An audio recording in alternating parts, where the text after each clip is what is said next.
ሞልዶቫ በተገንጣይዋ ትራንስኒስትሪያ ግዛት ላይ ወታደራዊ ዘመቻ ለማካሄድ አቅዳለች ስትል ሩሲያ ከሳለች። ትራንስኒስትሪያ የተባለችው የሞልዶቫ ተገንጣይ ግዛት የሩሲያን ወታደራዊ ከለላ በይፋ የጠየቀች መሆኗ ደግሞ ሩሲያን ይመለከተኛል፣ ያገባኛል እንድትል ጋብዟታል እየተባለ ነው። በሌላ በኩል ደግሞ የሰሜን አትላንቲክ ጦር ቃል ኪዳን ኔቶ ሞልዶቫን ለዩክሬን ድጋፍ የሚውል የጦር መሳሪያ ማከማቻ እያደረገ ነው ስትል ሩሲያ እየከሰሰች ነው። ይህም የሩሲያንና የሞልዶቫን የሁለትዮሽ ግንኙነት ከድጥ ወደ ማጡ አድርጎታል እየተባለም ይገኛል። ጉዳዩም በበርካቶች ዘንድ ሩሲያ በሞልዶቫ ላይ ጥቃት ለመሰንዘር አቅዳለችን፣ የውሸት ሰበብ እየፈጠረ ነውን የሚል ጥያቄንም ጭሯል። ሞልዶቫ በሩሲያ በምትደገፈው ትራንስኒስትሪያ ተገንጣይ ክልል ወታደራዊ ዘመቻ አሲራለች በማለት በሞልዶቫ ውስጥ የውሸት ምክንያት በመፍጠር ሩሲያ ጥቃት ልትፈጽም ትችላለች የሚል ስጋት በአንዳንድ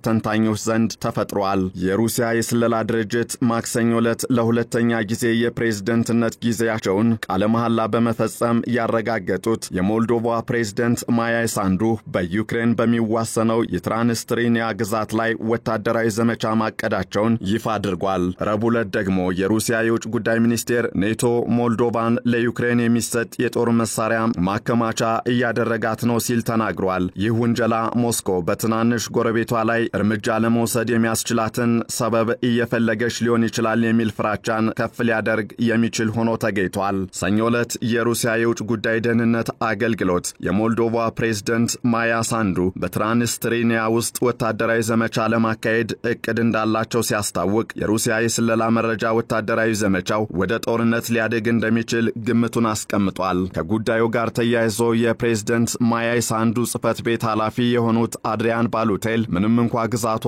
የሞልዶቫ አካል ናት ቢሉም ሀገሪቱ በወታደራዊ መንገድ ወደ ትራንስኒስትሪያ ግዛት ለመግባት እቅድ እንደሌላት ግልጽ አድርገዋል። ይህም ሞስኮ ያቀረበችውን ክስ ውድቅ የሚያደርግ ሆኖ ተገኝቷል። ይህ በእንዲህ እንዳለ ደግሞ ረቡዕ ዕለት ሩሲያ አዲስ ውንጀላን በሞልዶቫ ላይ ሰንዝራለች። ይህም በአሜሪካ የሚመራው ኔቶ በቅርብ ወራት ውስጥ ብዙ ጦር መሳሪያዎችን ወደ ሞልዶቫ አስተላልፏል ስትል ሞልዶቫን ከሳለች። የሩሲያ የውጭ ጉዳይ ሚኒስቴር ቃል አቀባይ ማሪያ ዛካሮቫ እንደተናገሩት ሞስኮ እነዚህ መሳሪያዎች በመጨረሻ የታሰቡት ለዩክሬን ድጋፍ ለመስጠት ነው ብላ ታምናለች ብለዋል። ከዚህ በተጨማሪም ዛካሮቫ የሞልዶቫ ፕሬዝደንት ማያ ሳንዱ የምዕራባውያን ደጋፊ መሆናቸውን በምክንያትነትና በማጠናከሪያነት አንስተዋል። ከቅርብ ወራት ወዲህ ዩክሬንን ብቻ ሳይሆን ሌሎች ከሞስኮ ጋር የሚደረጉ ግንኙነቶች ዩክሬን ከሩሲያ ጋር በምታደርገው ጦርነት ድጋፍ ይሰጣሉ የሚሏቸውን ሀገራት ጥቃት ሊሰነዝሩ እንደሚችሉባቸው ከዚያም አልፎ በጠላትነት ሊወስዷቸው እንደሚችሉ ጠቁመዋል። እንደ አውሮፓውያን አቆጣጠር ፌብሩዋሪ 2022 ሩሲያ በዩክሬን ላይ ሙሉ ጦርነት ከጀመረች በኋላ ፕሬዝደንት ሳንዱ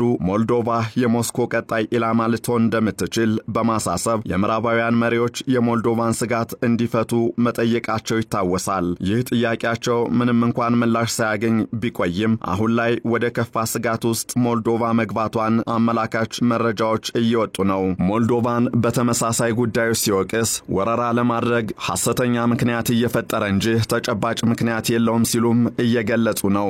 ትራንስኒስትሪያ ከሩሲያ ጋር የተቆራኘ የሞልዶቫ ክልል ስትሆን በሞልዶቫ በዲኒስተር ወንዝና በዩክሬን መካከል የምትገኝ ጠባብ ግዛት ናት። በምዕራብ አቅጣጫ ደግሞ ሮማኒያ ታዋስናታለች።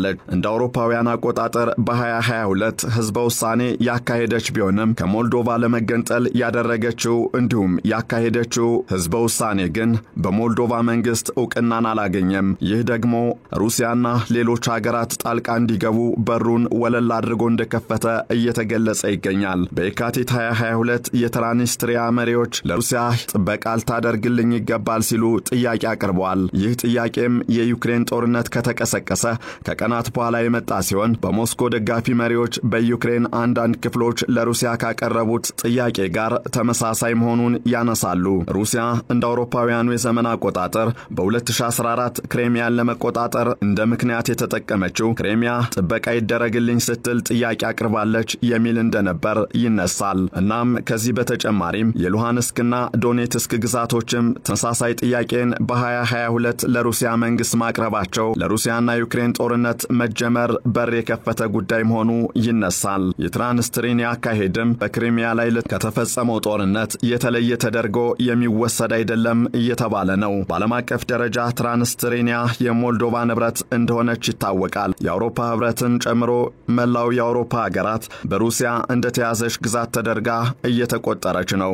ወታደራዊ ቤዝ እንዲያቋቁሙም የፈቀደች የሞልዶቫ ግዛት ሆና ትገኛለች።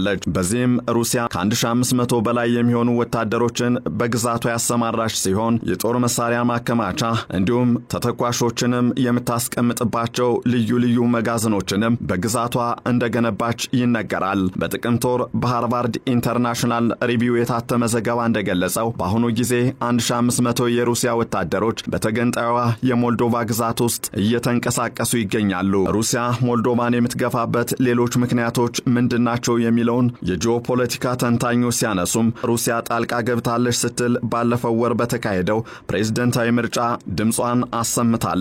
ነገር ግን የፕሬዝዳንት አንዱ ደጋፊ 55.33% ድምጽ በመስጠት ፕሬዝዳንቷ ለሁለተኛ ዙር በስልጣን እንዲቆዩ አድርጓል። ይህ ደግሞ ሞልዶቫ ሩሲያ በሀገር ውስጥ ፖለቲካዊ ጉዳዮች ሳይቀር ጣልቃ እየገባችብኝ ነው ስትል ከዚህ በፊት ስትከስ መደመጧም የሚታወስ ነው። ላብነትም ባለፈው ወር በተካሄደው ፕሬዝዳንታዊ ምርጫ በሞልዶቫ ሩሲያ ጣልቃ ገብታ እንደነበረ የሞልዶቫ መንግስት በተደጋጋሚ ክሱን አቅርቧል። ይህንን ዓለም አቀፍ ትንታኔ ስናዘጋጅ ቢቢሲ፣ ሮይተርስ፣ አልጀዚራና ሲኤንኤንን በዋቢነት ተጠቅመናል።